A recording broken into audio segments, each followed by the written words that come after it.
அதாவது இந்தி சமஸ்கிருதத்தை ஏத்துக்கிட்டாதான் தமிழ்நாட்டுக்கு தர வேண்டிய 2000 கோடி ரூபாயை தருவோம்னு திமுறா பேசுகிறார். யாரு? ஒன்றிய அமைச்சர் தர்மேந்திர பிரதான் அவர்கள். அவங்க தேசிய கல்விக் கொள்கை என்ற பேர்ல புகுத்துற கொள்கை என்னன்னு கேட்டீங்கன்னா, தமிழ்நாட்டுடைய கல்வி வளர்ச்சியை மொத்தமா அழிச்சு ஒழிச்சிடணும். நாம அதை எதிர்க்கிறோம்.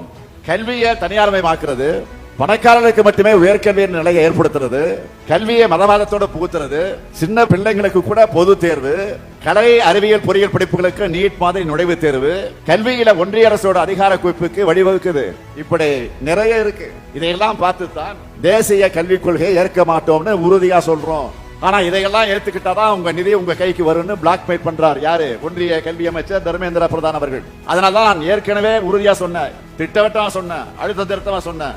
2000 கோடி இல்ல, நீங்க 10,000 கோடி தந்தாலும் உங்களுடைய நாசகார நாக்பூர் திட்டத்தை ஏத்துக்க மாட்டோம்னு திட்டவட்டமாக நான் சொன்னேன். இந்த மேடையில அதைத்தான் திரும்பவும் சொல்லுகிறேன், உறுதியோடு தெரிவிச்சுக்கிறேன்.